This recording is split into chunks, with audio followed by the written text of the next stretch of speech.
Mr. Sandman, bring me a dream. Hey everybody, Sandman here. This is going to be the start of a new series of vlogs, probably done once a week. And it's going to be a video log of my recovery back to health and chasing Captains of Crush number 3. And we're going to talk about all of that in this first video here. So 2 months ago, sometime end of July, I went to go get a routine allergy shot. And after you get the shot, and I've been getting it for 5 years, you're supposed to sit down in a waiting room for 15 minutes with your EpiPen to make sure you don't have any negative reactions. In 5 years, I've never had any issues, so I immediately left and I went to my truck to leave. And the second I put my vehicle in reverse, I almost passed out, and my blood pressure was through the roof, my heart rate, everything was all through the roof.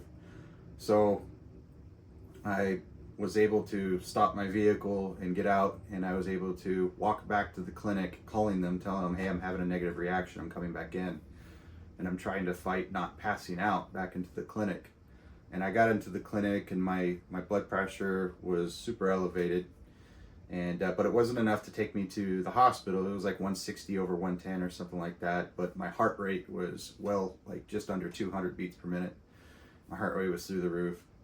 And so we were trying to decide, should I take the EpiPen or not? But I wasn't showing symptoms of a negative reaction like hives or trouble breathing or anything like that. So I told him, I said, listen, I'm a disabled veteran and I have PTSD, and I can't take any stimulants whatsoever. I said, if I take this EpiPen, I was like, we're going on a ride together. It's gonna be a couple hours before I can come down from it, because it's gonna mess me up. And they're like, all right, well, if you can still breathe and we don't have any hives or symptoms of that, then we'll try not to take the EpiPen. It's okay. So they just had me lay down, and I just chilled out for an hour to get my heart rate down and my blood pressure down. And they came in every 15 minutes to monitor me. I was able to leave and drive myself home, but I was dizzy. And so the dizziness just lasted all day. And then 2 days later, while I was driving my truck, I almost passed out.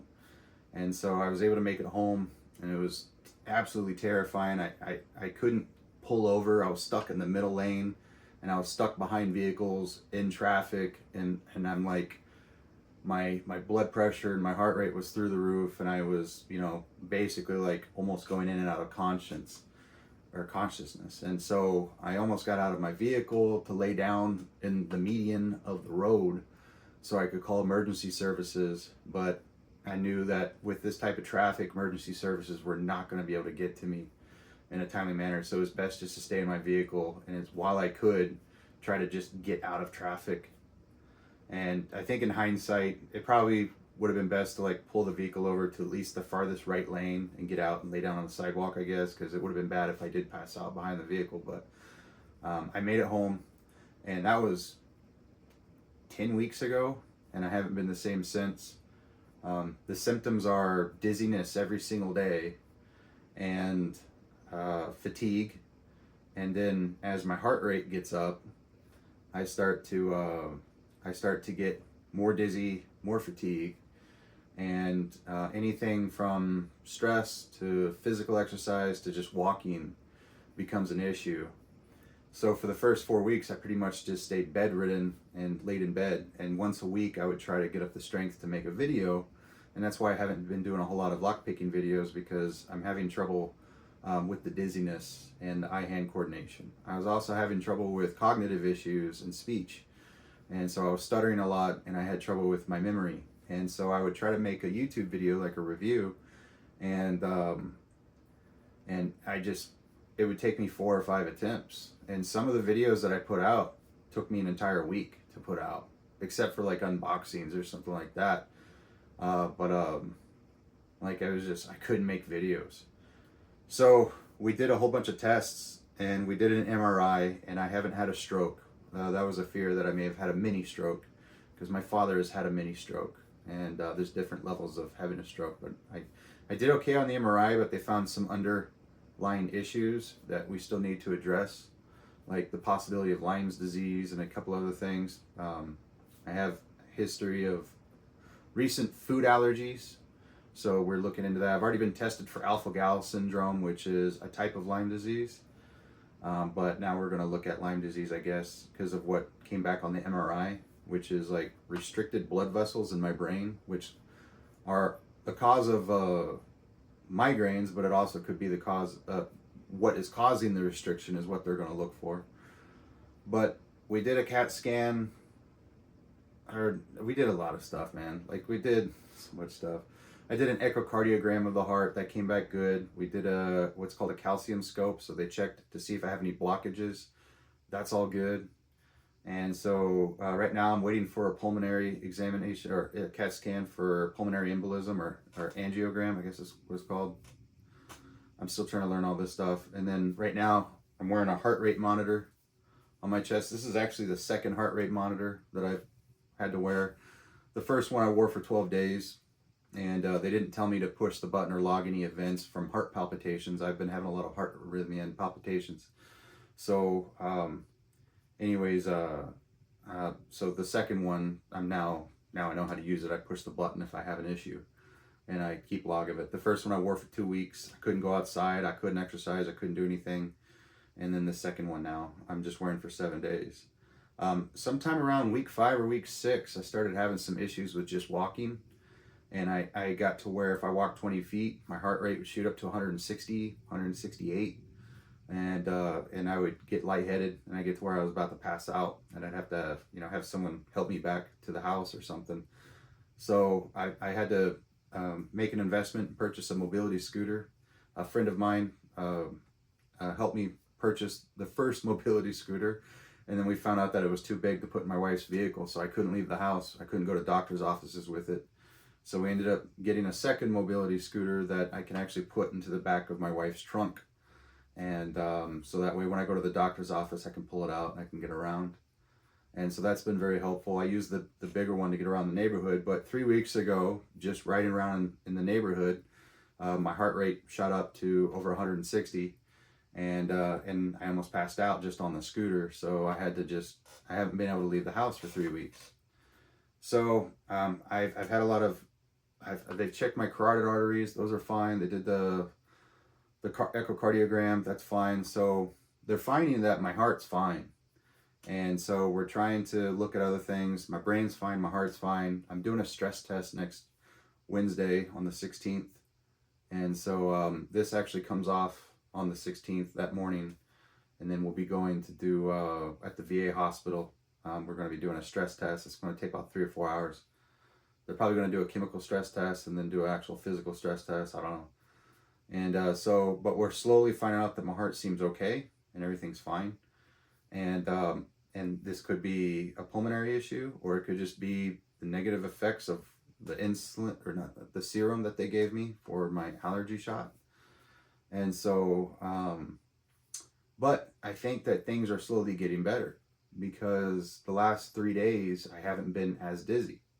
In fact, I'm only dizzy maybe an hour out of the day. So 3 days ago, with my wife, with me, we were able to get in my vehicle for the first time in like 10 weeks, 8 to 10 weeks. And I was able to drive around the neighborhood in my truck. And so for those of you that have been sending me packages, know that it takes about a week for me to pick up your package, because I can't go to my private mailbox to get the package. And I can't walk to my local mailbox because it's across the street. Last time I tried to go to it, I passed out. But 3 days ago, I wasn't as dizzy, and I was feeling a little bit better. So we drove around the neighborhood, and then I actually walked for the first time in like 4 weeks, farther than 20 feet. We walked 2 streets up, 2 streets back, and then I walked down the street, and then I used the mobility scooter to come back. My wife was riding in the scooter the whole time. So that's good. Yesterday, I walked around my block 1 time, and that was good. And then I drove us to the grocery store for the first time in 2 months, so that's great. And then this morning, I was able to walk around the block twice. So we recently invested in a treadmill, and I'm going to be branching out and doing different types of videos at this point going forward that are going to be a little bit more health related, because there's a lot of people that are in the community and that follow me that have health issues. I feel like this is the perfect hobby and the perfect community and environment for people that have health issues, physical and mental health issues, because we can enjoy this in the comfort of our own home. You don't have to be athletic to do this. You don't have to be a genius to do this. So maybe this might be able to help other people and encourage them. I recently, my wife and I went in 50-50 together on a treadmill. It's by Deer Run, and it was on sale for like $140 on Amazon with shipping and taxes and everything. So I'm gonna get to where hopefully I can start walking in the house and doing some more stuff in the house when it's too hot outside or when my wife is not with me. Right now I don't have the confidence to go for a walk without my wife next to me. So I hope this kind of clears up what's been going on for the last 2 to 3 months for me. I went to compete at the Texas Locksmith Association convention here last September 21st, and I took my mobility scooter, and which was great, and I'm glad that I had that to be able to do that, and I'm very fortunate to been able to afford to get something like that. They're not cheap. I'm still making payments on it for a year, but that people were asking, why are you in a wheelchair, or why are you in a scooter, or why are you, why aren't you walking, or what's wrong? That's what's going on. I didn't want to answer or tell anybody or talk about it because I don't know what's going on. And it hasn't really been scary. It's just been frustrating. I did 3 combat deployments, 2 as a Marine, 1 as a private contractor. I'm perfectly fine with having a disability or an ailment because I'm still fortunate to be alive and be here. And I'm not adverse to getting older. I'm 40 years old this year, so I'm not adverse to, growing into new forms of life, which could mean a disease. It could mean a disability, a new disability. I'm just grateful to be here. So I'm not against being sick. The problem is not knowing why I'm sick or what's causing the sickness. And that's frustrating. I also feel like the VA has really dropped the ball on trying to help me. So, I went to the VA. I went to urgent care about 3 days after all this started. And I was severely dehydrated for sure because we thought this was blood pressure related issues.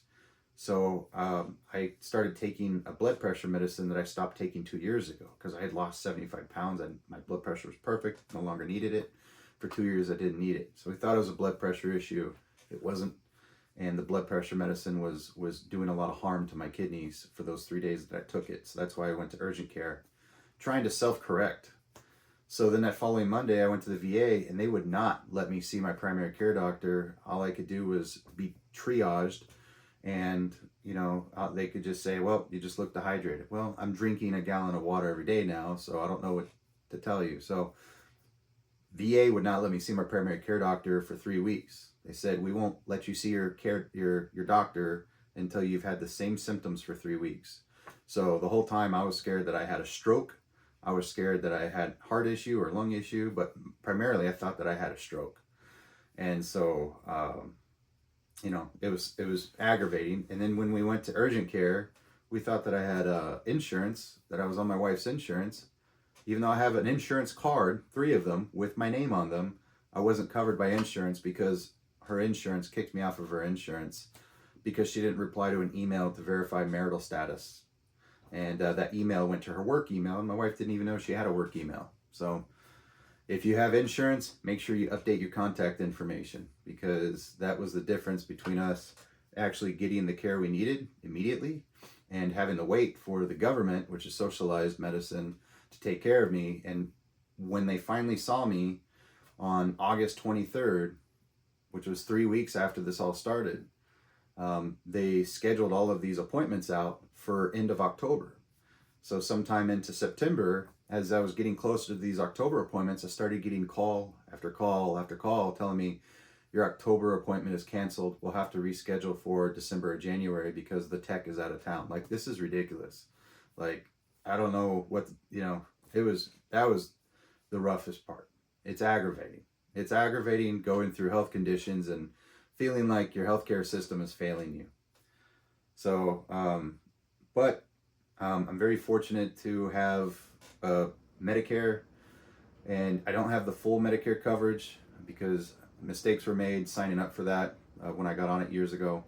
So, but I'm going to be getting on new healthcare coverage. So my advice to all of you, if you've made it this far in this video, if you're young or if you're healthy, make sure you have health insurance, because this stuff can just happen out of nowhere.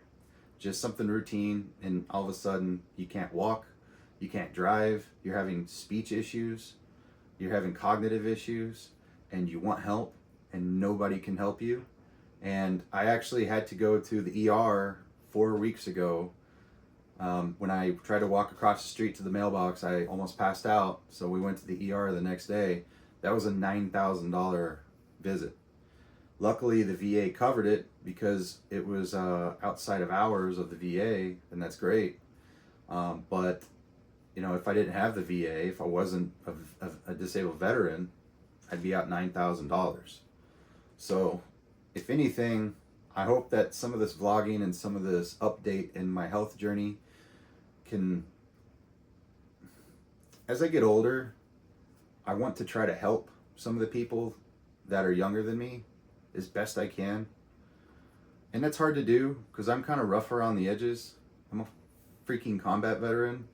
You know, I was a bouncer for 10 years. I was an amateur fighter. I'm a former Marine. Like, I get excited about talking about locksport because I love it. And I'm able to drop my defenses and my wall when I'm just talking to myself, talking about the things that I love and the history of this stuff. But in real life, I'm a rough dude. Like, that's just who I am in real life. And I'm not easy to get along with because life is hard and I'm a survivor. That being said, when I do meet people who are willing to put up with that, I try to impart a little bit of life experience and some wisdom, because not everybody has done the things that I've done. And right now, at this point in my life, the one thing that I wish that I could tell everybody, of all the things that I've learned at this point in my life, is that your health, for me at least, starting at the age of 40, you have to fight for your health. Health came easy when I was young. You know, like when I was 20 years old and I was in Iraq, I could military press 315 pounds above my head seated, like barbell, you know, 3 plates on each side. I was strong, and that came easy to me. Strength came easy.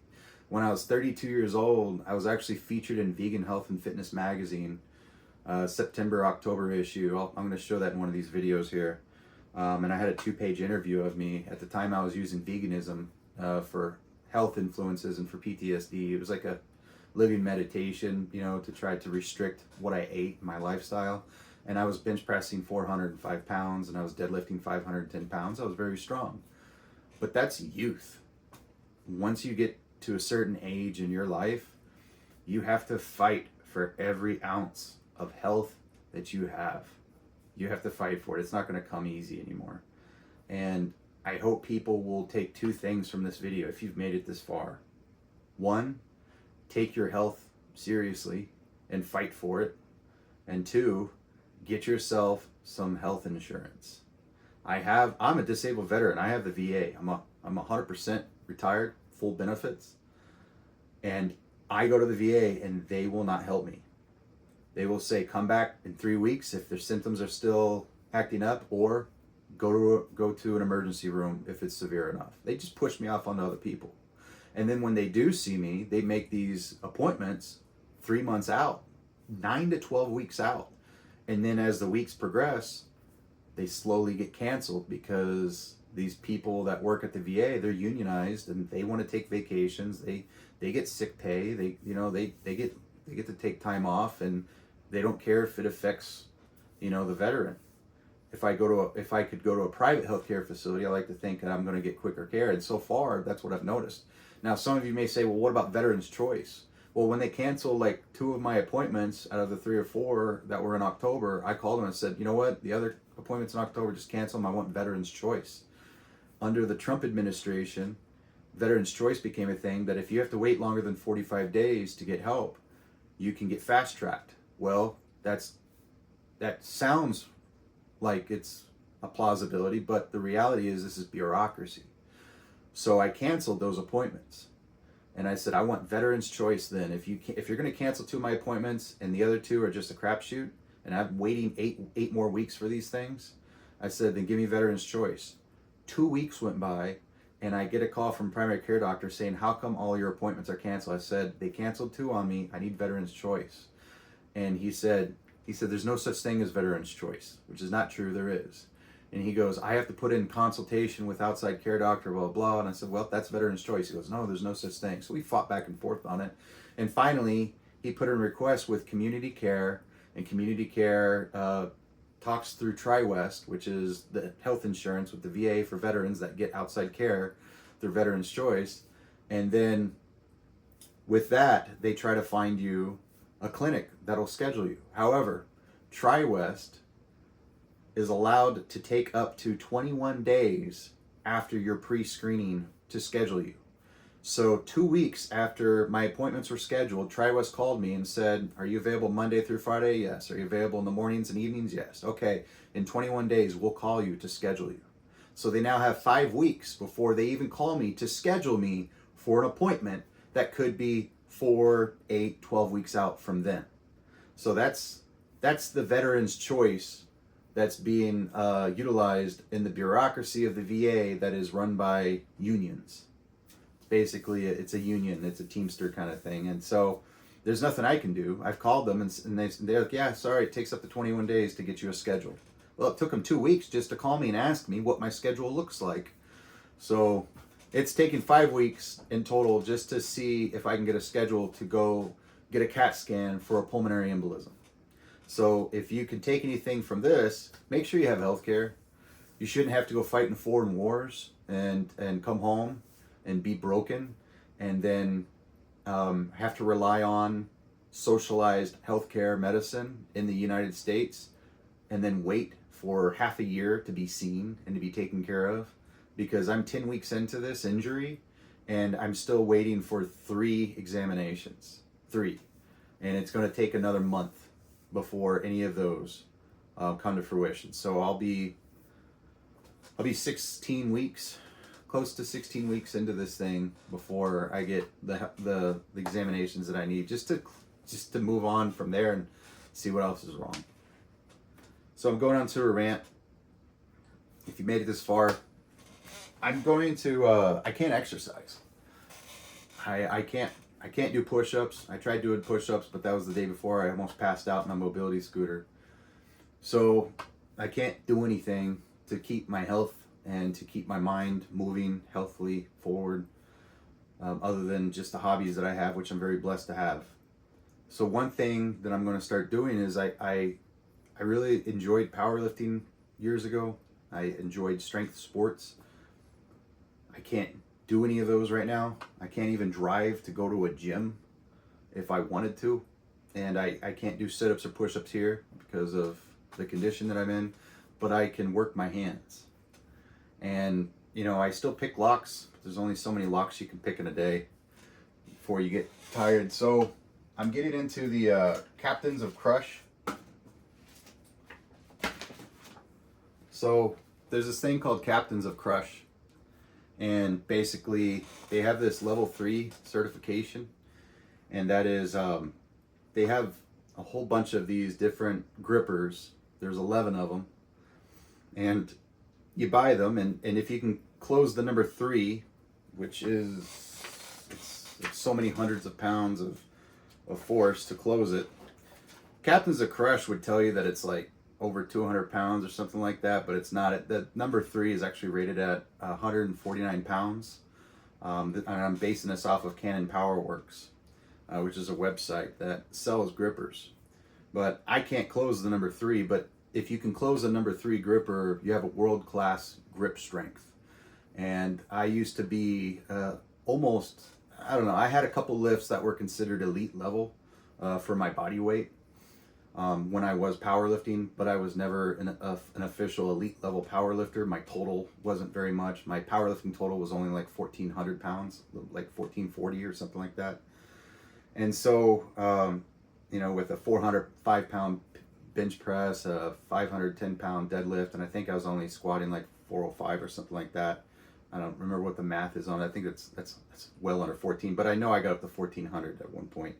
But basically, I want to try to get into grip strength training because it's all I can do. I can sit down and I can work my grip, and I want to get a world-class grip.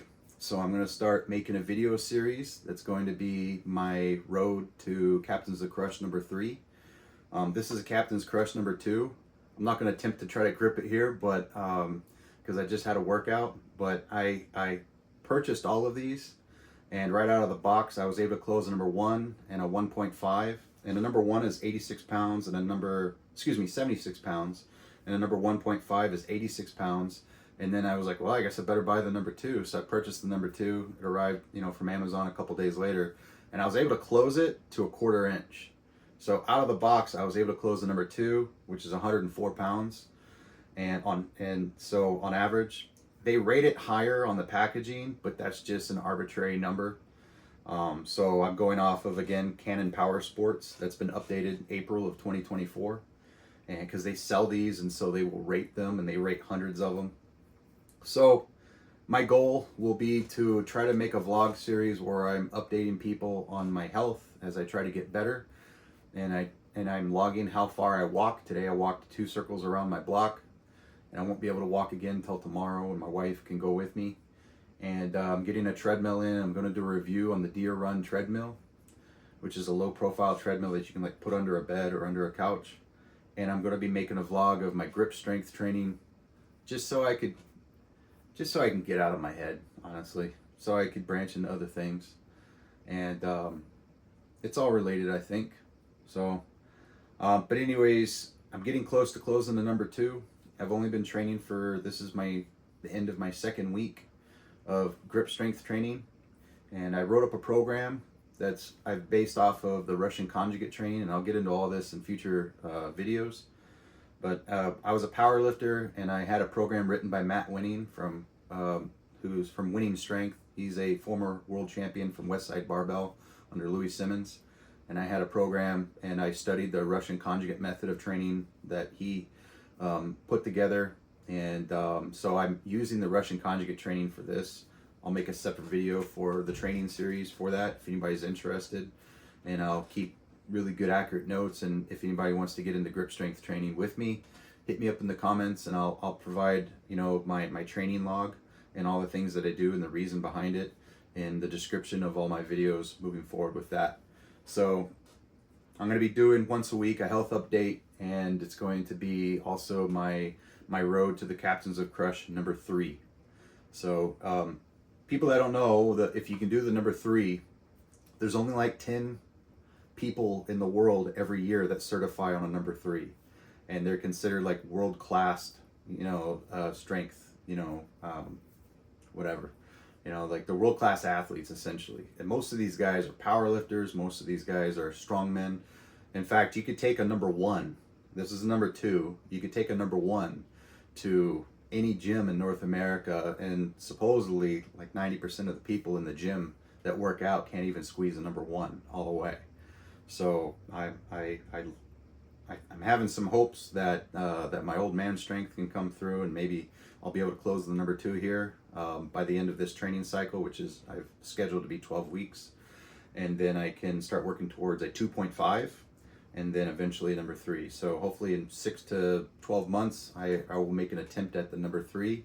It's a whole certification process where I have to make a video, and I have to use a card set, a credit card set, where I have to use a card to measure the gap before I can squeeze it, and then I have to submit the video for certification, and then I can get put on a website of just literally, like, there's so few people in the world that have closed number 3 in the 20 to 30 years that this has been around. So it's pretty awesome to work towards, and it just gets me out of my head, and it's always about trying to move forward and trying to do positive things.